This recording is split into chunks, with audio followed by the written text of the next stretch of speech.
Morning, everyone, and welcome to our first sales meeting of September. Very excited to have you all with us and very much looking forward to a great conclusion to our sales meeting series over the entire third quarter, which has been Know Your Shift, a deep dive into each of the 12 tactics of a shift. Today, no different than any other day, any other Tuesday in the third quarter. We've got a great conversation for you at the top of the hour with Jenny Salvaggio, as she's going to be talking about creating buyer urgency, a little bit more about how to get things done with buyers in a shifting market, which we are in. Sales are going down across the market. Inventory is creeping back up across the market. Days of supply and days on market are also going back up.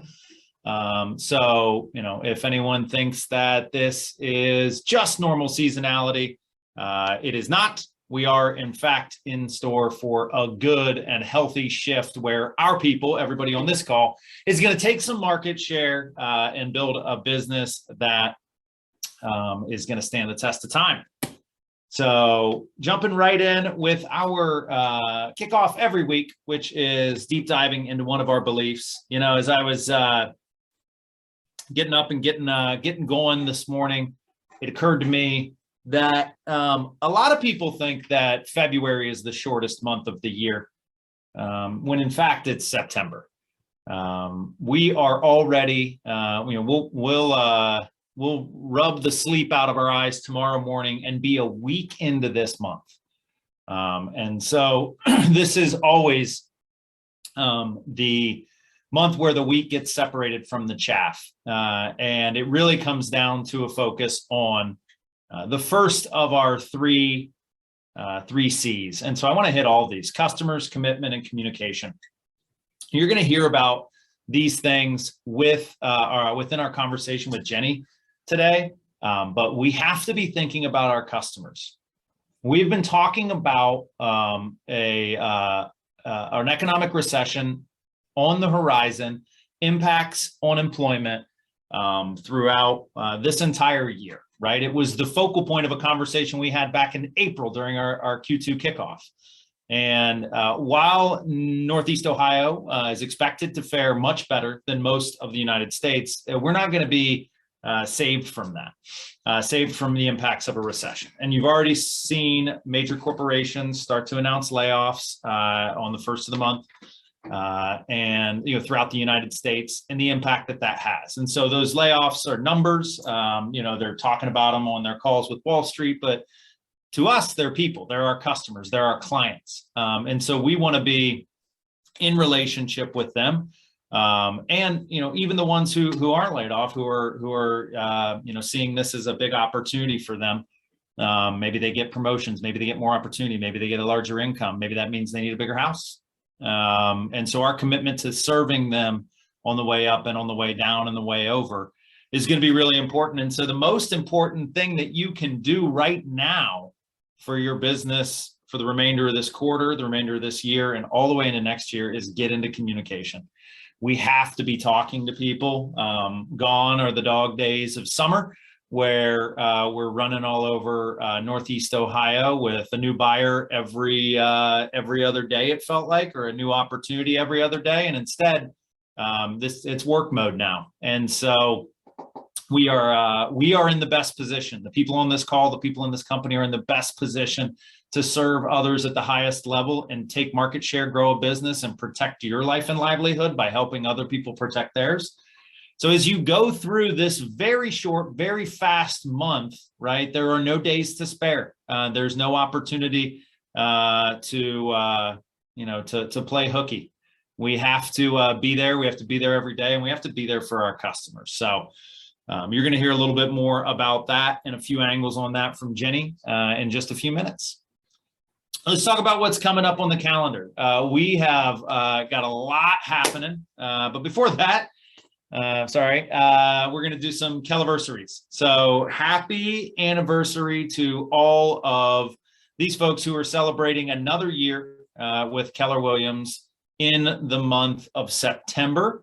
I'm very excited to be in business and stay in business with all of you. Shout out to our 1-year folks, Sherry, Dean, and Gary, celebrating their first anniversary. 5 years strong for Chris Knight and Rudy Jones. If you know Rudy, it feels like that guy's a fixture in this company. Can't believe it's only 5 years for Rudy Jones. Very excited for that. A 15-year anniversary for a true fixture in the office, which is Uday Patel. So when you see Uday, celebrate, clap him on the back, give him a hug, and let him know you're thrilled that he's here. And then as we are in our 20th year, or as last month marked 20 years, we'll have a few of these sprinkled throughout the fall. And so a 20-year anniversary mark for Steve Toth. So if you could hop in the chat, give Steve some love. If you got his cell phone, shoot him a text. 20 years in the Keller Williams Greater Metropolitan ecosystem. All right, now on to our training. We are packing the calendar this week with some various masterminds and a really cool mega camp recap. So let's dive right in and talk about that. Training Intends will return starting tomorrow. We're going to do a little market update and do a little slide review from some things that came out of mega camp. And then you'll start to see those drop every Wednesday morning. From various members of our company and our Agent Leadership Council, offering just a quick tidbit of training to give you a little shot in the arm midweek. This Thursday evening, calling all dual career agents, right? So if you are someone who is, we don't say part-time in this company because we say dual career, because we know that you're not working real estate part-time, you're not working your main gig part-time. They're 2 full-time jobs. And with that come an array of challenges and also an array of opportunities. So we did one of these earlier in the year, and we're really excited to do another one this Thursday evening in the Pepper Pike office. Westsiders, encourage you to make the trip. Being in the room is better than being on the Zoom, but understand that if your schedule doesn't allow for that, we'll still be able to plug you in. We love the opportunity to get people together and put some of the best and brightest that are experiencing the same situation into a conversation together, so we can share ideas as a root of our culture. So be there. I'm told there will be some pizza, perhaps, or some form of sustenance. Go ahead and sign up on the Eventbrite so we know you're coming and we know how many people to order for. But are thrilled to be doing this. All right, and then our investor mastermind this month. So this happens every quarter. This is going to be a really cool one. So this will be open to anyone and everyone. Typically, this is for active investors, people who work primarily with investors, people that opt into our investor community. But if you've ever just had the inkling or the thought, or you've had a windfall in recent months with respect to your income, and you're looking for a healthy place or a special place to put some of your additional capital that you've earned, what would it look like for you to invest in real estate, to buy your own products? So we're going to have a panel of 4 individuals who all operate inside of different arms of the investment realm. So development projects, restoration and rehab, syndications, and buy and hold opportunities. And so if you think investing is just buying property, well, there's actually a few different ways that you can do it. You can learn about all of that Wednesday, September 14th, 9 a.m. Be there or be square. And then, as we do every month, we've got a couple of really great career nights the rooms have been fuller and fuller and fuller, thanks to everybody on this call and in this company who refers those folks in their life who are looking for an opportunity to explore the freedom, flexibility, or financial opportunities of a career in real estate. As anyone who is curious at all about getting their real estate license, who is currently in the process to complete their pre-licensing courses, or anyone that that is in currently has a real estate license and might be interested in learning more about what we do here at Keller Williams Greater Metropolitan. All of those are great people to refer in. You can either invite them yourself, send them these links, or ask me to reach out to them, and I'd love to. And then our feature event for the month, we had about, almost 20 people from the company head down to Mega Camp in Austin, Texas, just a couple weeks ago. And we are really thrilled to have had that experience, and don't want to be selfish with it, right? There was about 10 or 12,000 people in the Austin area for Mega Camp, all KW people from all over the world. And so what we're going to be doing is pulling apart our main takeaways. You're going to hear from agents who were in the room for the week, taking the notes, hearing the conversations, having the ahas.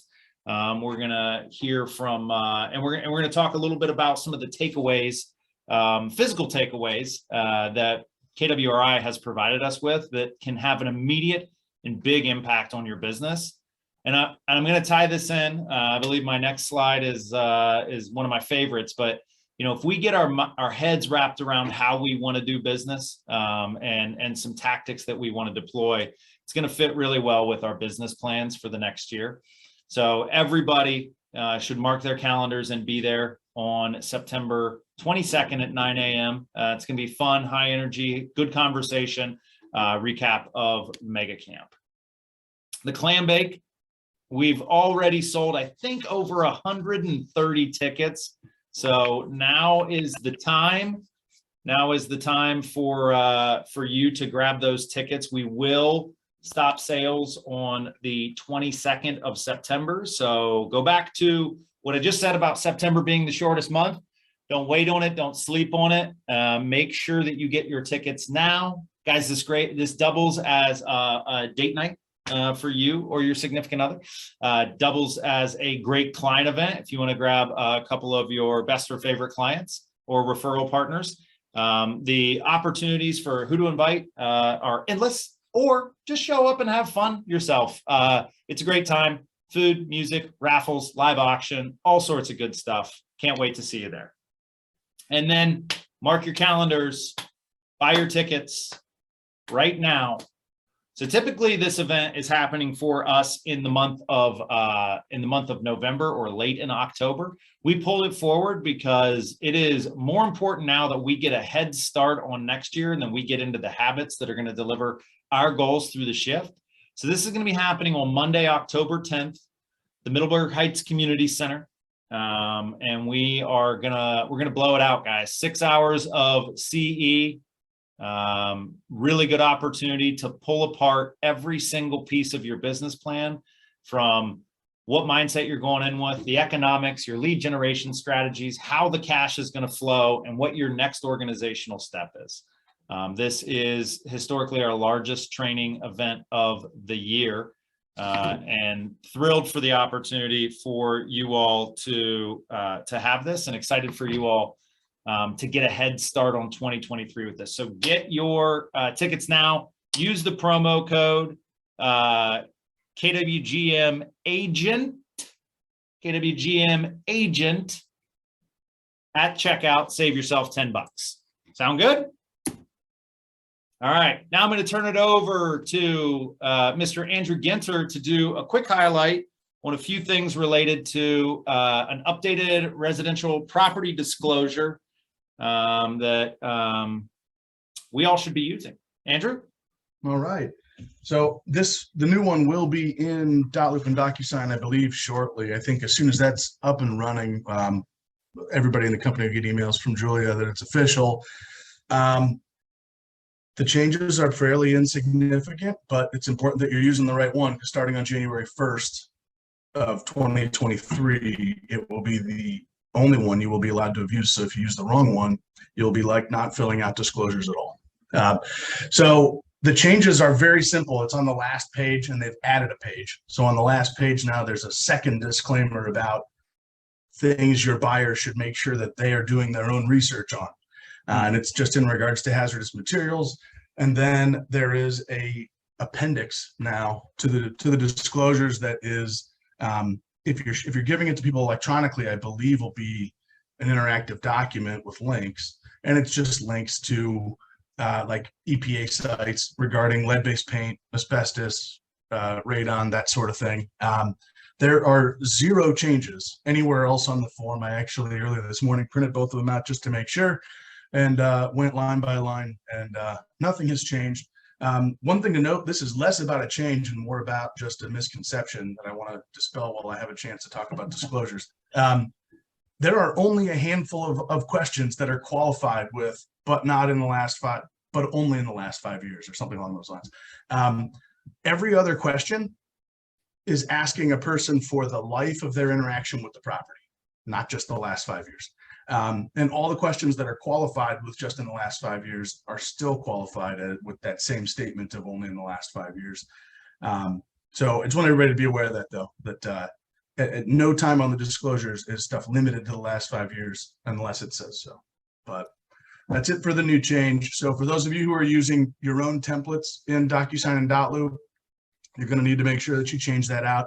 You do have 4 months to do that right now. But you do need to make sure you do it before January 1, especially considering what we just got done talking about, which is a shifting market. There's a chance you may take a listing in October that's still for sale in January. Mm-hmm. And at that point, it would be best that you had the new disclosure signed. So start using them as soon as possible. That's all I've got. Excellent. Thank you so much, Andrew. And then, yeah, you'll all see that show up in templates and in your email very shortly. All right, let's throw it over to our partners. Mr. Sean Hadley, Mr. Don Jarecki, Mr. Chris Bullock. How are we doing this morning, gentlemen? What's happening in the wild and wonderful world of mortgage? Good morning, everybody. All right, so just to give you a kind of a market update, we've had unemployment numbers, we've had a Fed, an inflation report, another one coming here shortly, and then the Fed meeting in about 2 weeks. And rates definitely pushing up a little bit. Everyone's expecting about a 3/4 bump in the Fed rate. That's pushed interest rates and the 30-year fix back around 6%. So we were here in June, so we're back again, still doing business.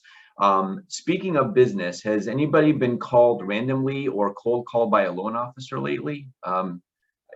I'm guessing there's a show of hands. I'm just looking at Don's beautiful face here.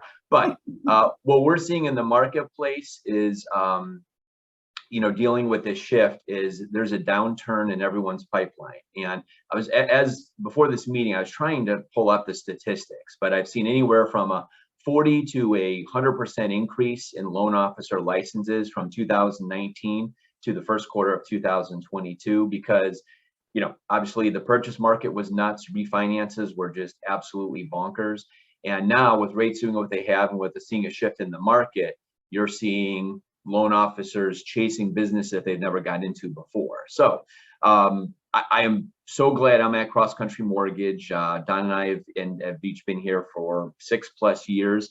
And I'll tell you, we've got cutting edge technology behind the scenes. We've got other peers in the industry that are just now enrolling in different things that Cross Country's had for 5+ years. And there's no better place to be. So you've heard me say this before, but when there's a shift in the market, or you have people going from refinances, loan officers going from a refinance market to a purchase market, they'll say and promise anything just to get their foot in the door and have a chance to talk to a buyer. So, in this market, as much as any, you want to make sure every deal is rock solid.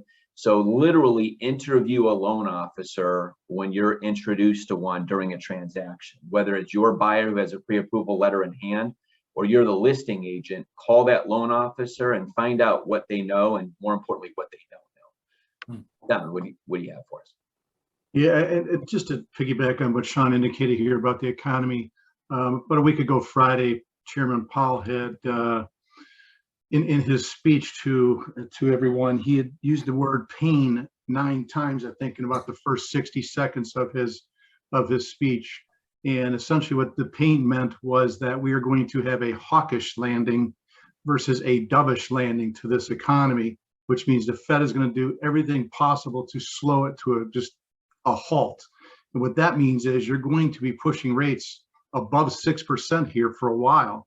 So this last quarter here is going to be painful not just by what he said, but everything that's coming out in the news and in the media and in the economy.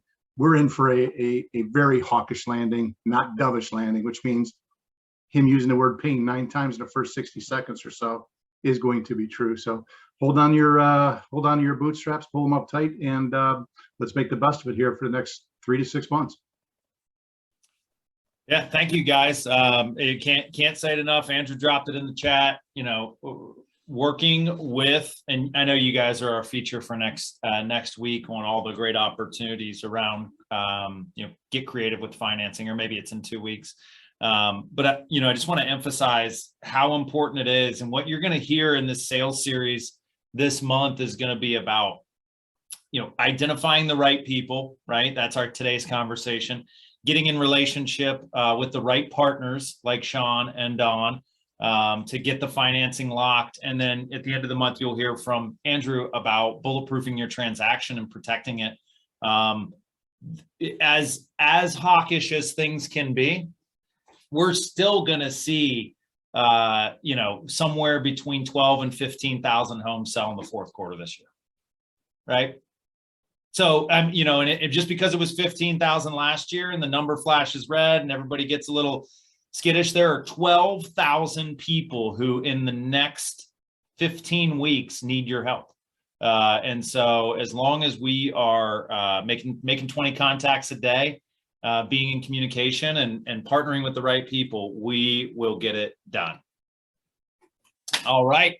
Over to our title team at Greater Metropolitan Title and Escrow. I see Jade Tishka on the line. Good morning, Jade. Good morning, everyone. Today I just wanted to talk a little bit about limited lien searches. I've been getting a lot of calls lately regarding if I could check if there are any liens on title. And with certain counties, I can go in there with the public records and see what is on title. However, our examiners who run our searches do have more access to those records, and it is a better, a for sure thing. So we can order what is called a limited lien search if you guys really want to know. However, there is a fee attached to that. It is $125. But like I said, if you guys want to know absolutely for sure before something is under contract, that is an option. Like I said, also, I could check the county records, but depending on what county it is, I know Geauga for sure, they have no public records. You can't even pull a deed on their website. So in situations like that, there is nothing really I can do except to order that. So just wanted to let you guys know, yes, it is a possibility. We can do it, absolutely, but there is a fee attached to it as well. So let me know if you guys would like one of those ordered, or if you guys have any questions. Love that. And another great example of a great partner. Guys, GM Title integrated or aligned with everything that Cross Country does, everything that we do as a company. And so, ensuring that there are solid handoffs from A to B, B to C, and from buyer to seller. Really important. Protect yourself with a good partnership and a good partner like GM Title. All right. Speaking of good partners, that would be an understatement. Gina Legeza is a great partner to our company and all of our agents. And Gina has some exciting updates, some material updates from the America's Preferred Home Warranty front.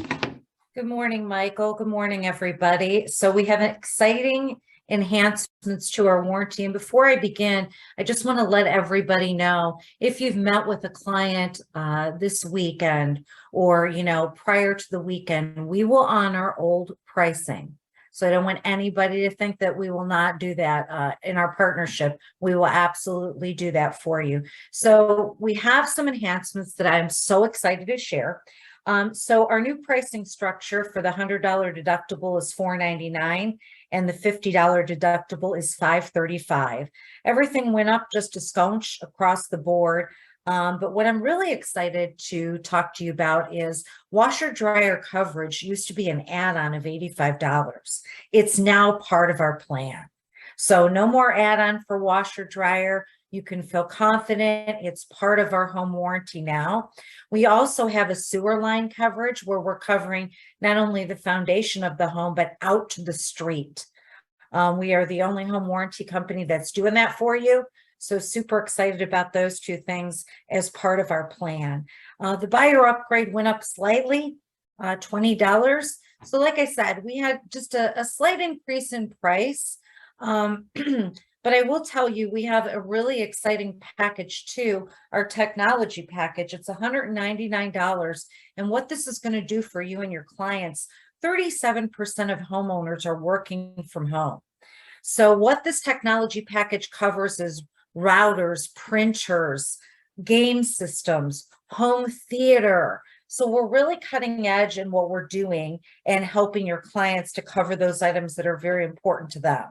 And then lastly, our seller upgrade of $75 went up to $100. So there's some enhancements here. Please feel free to reach out to me. I'm happy to go over these. But again, we're honoring old pricing if you've met with a client recently. But I will tell you today, I will have new brochures in our market center. They're not branded yet, but I will have APHW ones in our market center, the latest tomorrow. And that is my update for enhancements for our home warranty. All right, awesome. Thank you so much, Gina, and appreciate you diving into that and detailing all of that.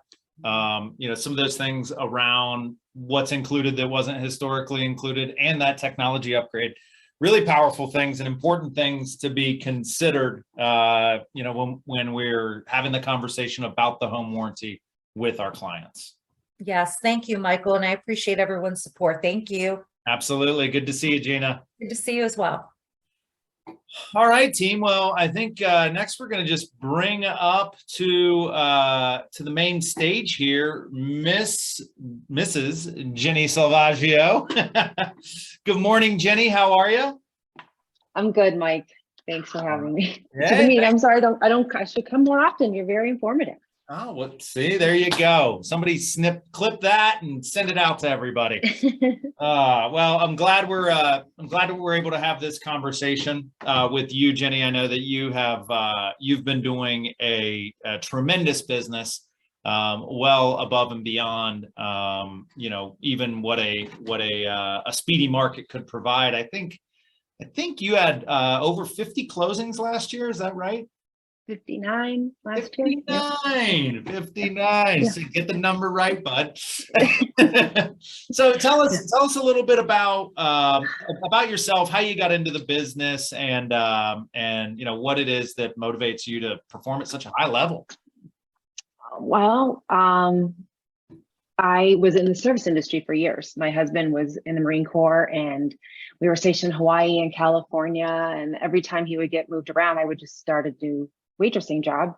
It was perfect. I love people. It was good money.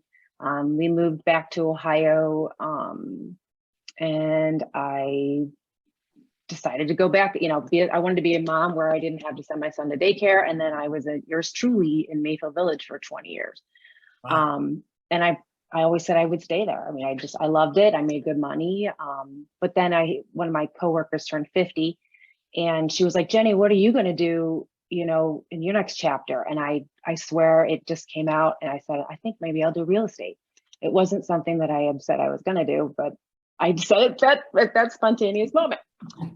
So anyway, and everybody kept saying, you should do that. You should do that. So I was a nervous wreck. I was 43 years old, never planned on having a career, and just took the test, passed, knew I needed to be on a team. I was fortunate enough to get hooked up with Jose Medina. Mm-hmm. He had an expansion team he was putting together. I was only the second agent to join that expansion team. I had no idea what I was doing. And I just got really fortunate, and they taught me everything, and just here we are.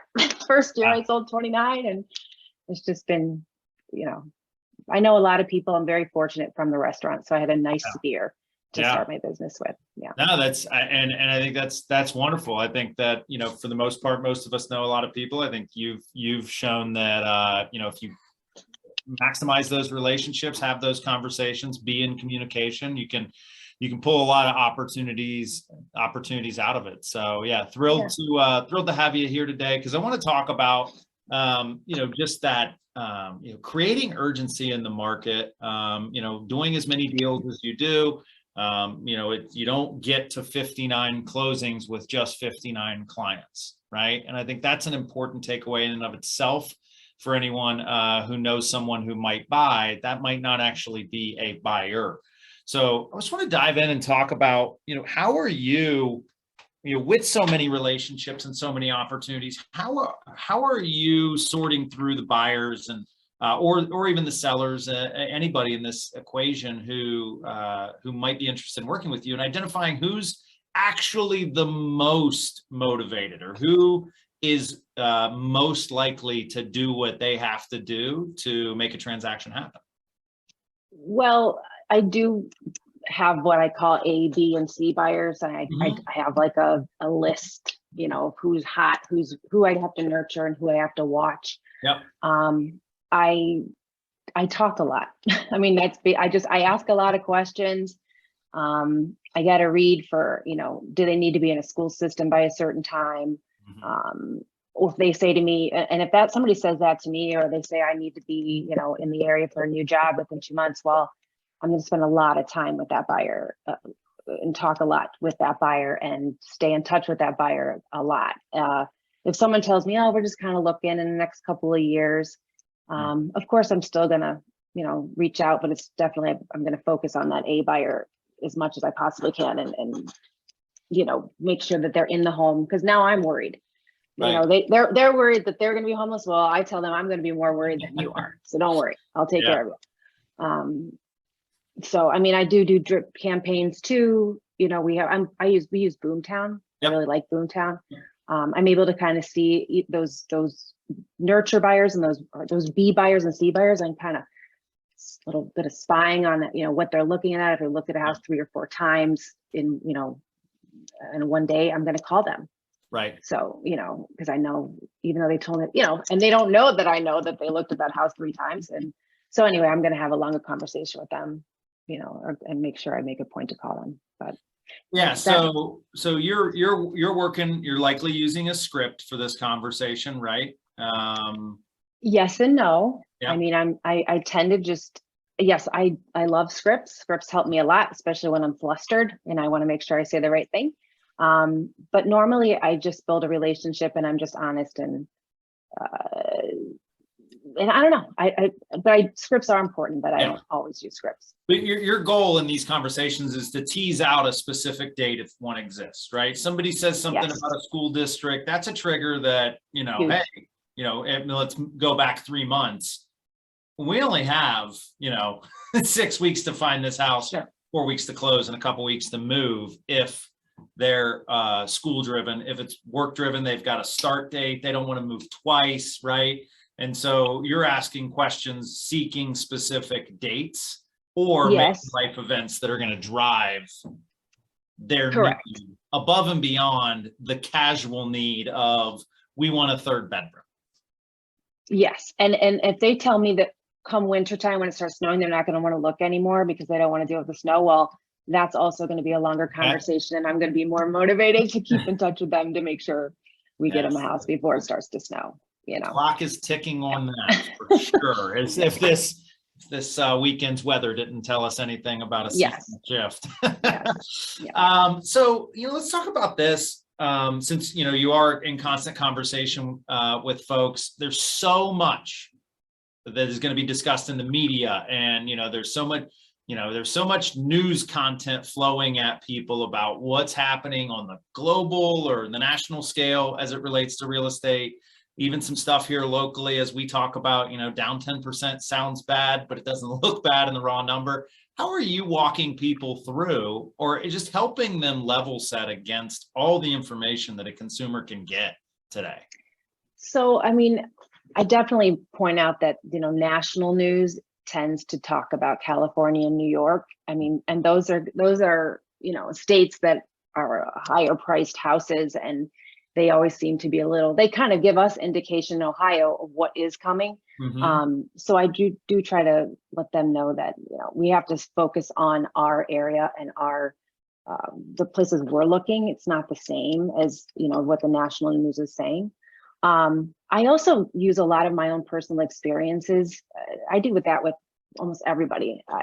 Just what I'm seeing personally with buyers and sellers. So Yep. for example, I had a house on the market 2 weeks ago that was, and I'll tell my buyers this and my sellers, I had a house on the market 2 weeks ago. It was 5 acres in an area that is not very much inventory. It needed completely updated, and we had 50 showings. So there are 50 buyers out there that were looking. So, you know, I know you're concerned about the shift, but I had 50 people walk through a house and 20 of them at an open house. So, you know, you can't always listen to what the national news says. Yeah, and that's such a powerful thing for everybody on this call. I had the question teed up. What are your sources? Where do you go for information? There's no better source of information than living and working in the market today. Yeah, right? my personal experience. Yep. So you're pulling that out and saying, hey, this is last week, right? And here's a trend line, and here's what we think is going to happen. And, you know, that very well may create more urgency. And the reality is there are still hot pockets in there. Yeah. And of course, and I had one that wasn't in such a great area, and it's only had a handful of showings. It's been on the market 2 weeks. We had to lower the price. I mean, you know, I tell them both sides of it. I mean, there is definitely a shift, but you know, we can't go by what the big media says. Right. They set their own narrative. So yeah. No, I think that's an important thing to make your clients aware of, because some of them will just stop picking up the phone because they think interest rates are going to 10% before the end of the year, right? Or whatever the scare du jour is to get clicks. So let's talk a little bit about anything that you do creatively for buyers in the start of the shifting market, like whether it's off markets, fixer uppers, REOs. Like, you've got any little hidey holes full of houses that you go to for your clients? Well, I always wear my realtor hat, always. So if I'm at a parent orientation, and I'm talking about, oh yeah, I really have a buyer wants, I know they live in a really nice area that's a buyer I personally want once in that area. I'll mention it. I'm always talking to other agents. Like whenever I'm putting a deal together with another agent, I'll be like, hey, by the way, do you happen to have anything coming up in Cleveland Heights, in the $300,000, anything you can do. I have investors that I just did this summer. I had a new Cleveland Clinic doctor that had to move here for his residency. I knew that an investor that was doing a flip, and I connected them, and we didn't have to fight the market. My seller got top dollar because they didn't want to fight the market and they don't want to be homeless. So, I'm always trying to connect people and whether it be with other agents, investors. I haven't really tapped in with the builders too much. But friends, family, anybody, neighbors, you selling? Yeah.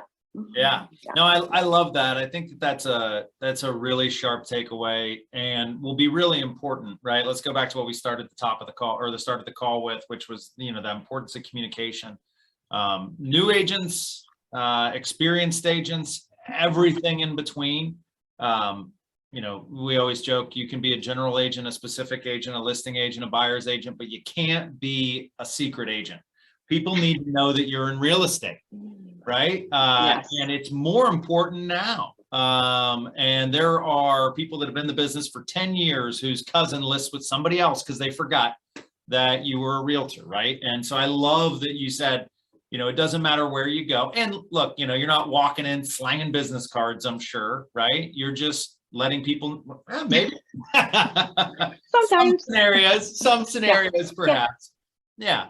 But I think that's a really good takeaway that I hope everyone captures, is now's the time to be in the conversation as much as possible. But I love that little snowball effect that you brought up, where if you've got one deal, right, use as an opportunity to talk about your other needs, right? That's really smart. That's an easy add-on to once we're through the removal of contingencies, like, hey, just, checking in, really enjoying the deal. And by the way, I've got somebody looking here, here, and here. Do you know of anything? Right? Yep. All the time. Yeah. And it works. Yeah. So are you running into anybody that's trying to time the market right? Are you having any of those conversations about like, we're going to buy in the spring because the bottom's going to fall out and all that? So I have a lot of people that are like, well, I don't, the interest rates are going up and I'm going to wait for the prices to go down. And so I think we have a really cool, it was marry the house, not the interest rate. Yeah. And I have a little, yes, date. Yeah. So, I do have I don't have it with me right now, but it's a cute little graph showing you that if you waited for that price to go down to 225, but the interest rate up to 6, 7.5, and it was 250, it was basically a $75 more that you're going to be paying. So I do talk about that. I also talk about, who am I? Because like back in 2020, I was telling people, oh, these prices are high, we should wait. Or they were saying it to me. Mm-hmm. And who was I to say that then? Because now those people in 2022 are selling and making $50,000, $75,000. And I was worried in 2020 that they were paying too much. So I do try to tell them, another way I also talk is my own personal experience. A 6% rate is not that bad. This is actually a balanced, not even yet balanced. Yeah. My first house when I was 22, my rate was 8.5. So I actually also say my own personal stories too. Yep. You can't, if you're waiting for the prices to drop or you're waiting for the rate to, go back down, it might not work out for you, so let's just look for the house. If we find the right house, then we'll figure out whether, the rate is going to work for you or not. Yeah, right. Steer them back to their motivation.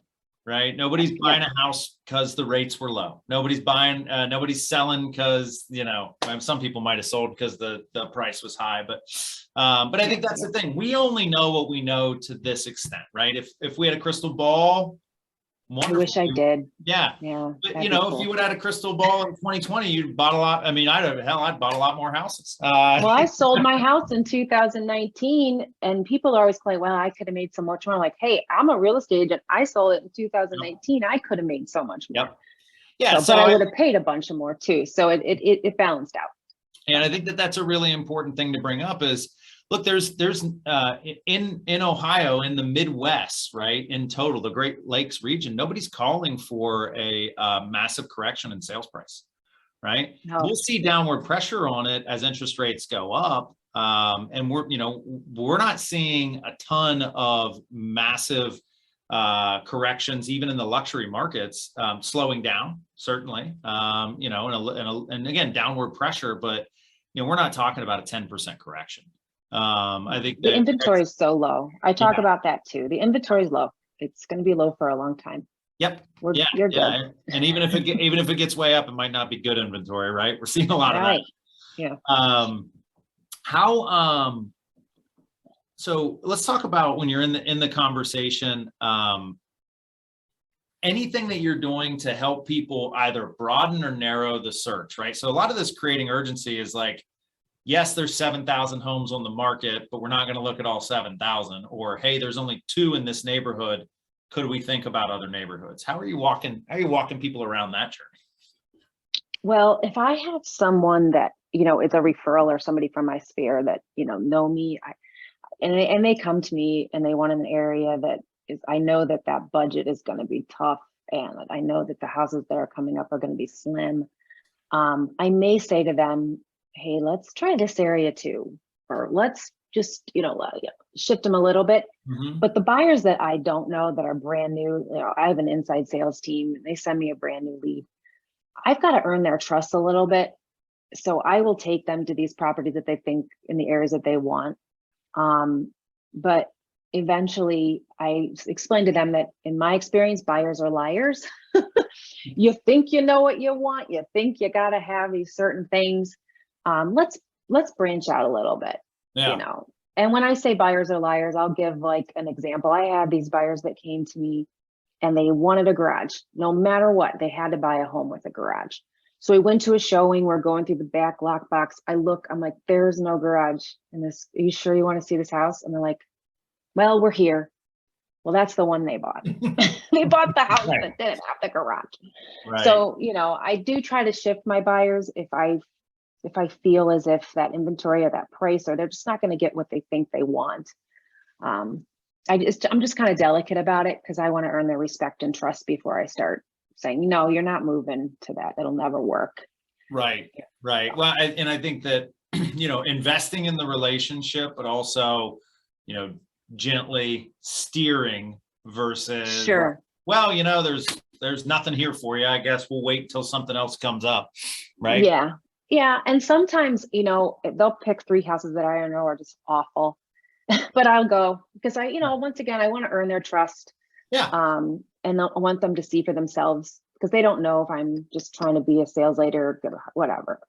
Right. And then once I've earned that trust, I'll say, okay, do me a favor. I know you didn't want to see this house, but can we please go see this house? Yeah. And I'm telling you, it more times than not, that's the house that they buy. The Yeah. one that I picked out. So. Well, and you know, whether it's first time home buyers or folks who haven't, you know, if you haven't bought in the last 5 years, like getting your head wrapped around what does $250,000 buy me, right? Like how much of an education takes place in that first showing? Yeah, a lot. Yeah. So I kind of let it play it on its own sometimes. Yeah. I do talk a lot, but there are times where I am quiet and I just Yeah. let them figure it out themselves. I love that. So let's talk about, you know, we're ready to make a decision around the property. And even though, you know, they're motivated, you know, it checks enough of the boxes, there's still like, you know, people need a little nudge out of the nest, right? Anything that you do or don't do, you know, for that matter, that helps them go from yes, we want to do it to we're doing it. So when I can see somebody's teetering, you know, they're not sure if they want to pull the trigger. Mhm. I want the biggest thing that I always say is, okay, if you don't get this house, and I can't promise you I'm going to duplicate this house. I mean, it's unlikely I am. How are you going to feel the next day? Like, are you going to be okay with that? Are you going to be all right with that? I think we should give it a shot. Let's give it a shot because I don't want you to be disappointed, and you're going to be really disappointed with me later if I can't find another house for you just like this. And most of the time people do, they pull the trigger, and sometimes we lose, sometimes we get it. You know, I'm not a pushy agent, but I do know I make it their choice because I know that they're going to regret it the next day if they don't give it a shot. So Yeah. I do try to push them into that.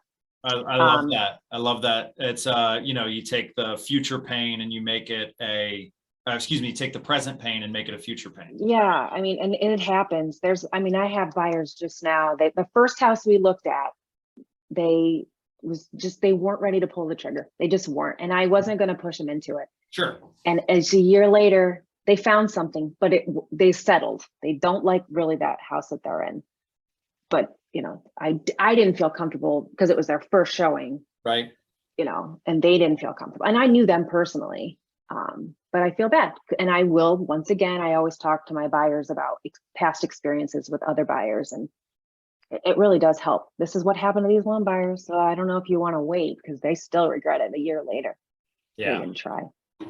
No, I love that. And I think that there's so much to be said for, you know, being active and being in the market. And for folks that you might have just a handful of buyers, or you're not, you know, you're not yet have a buyer for a certain community that you know you want to sell in, tour homes, right? Just schedule showings for yourself. That is completely legal to schedule a showing and walk through as an agent. Yeah.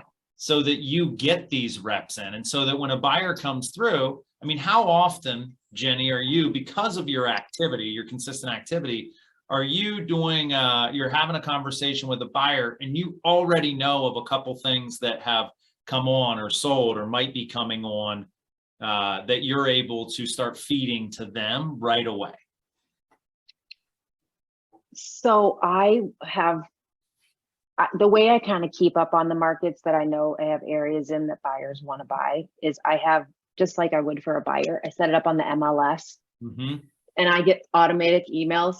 I have a lot of downtime in my car where I'm driving and I'm waiting for clients or it's in between showings.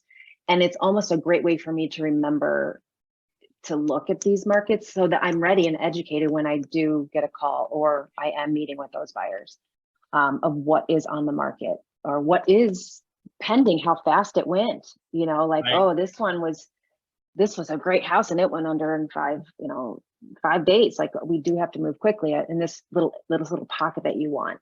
I don't know if I'm answering your question correctly, Mike. No, it's exactly, I mean, it's exactly, I don't even know if I had a question as much. Yeah, I just try to educate myself, especially in the areas I have heck, I have one, she already closed and I'm still getting the, the area that she was looking at. I'm still seeing the market in that area. And it says Ashley update, with my actual buyer.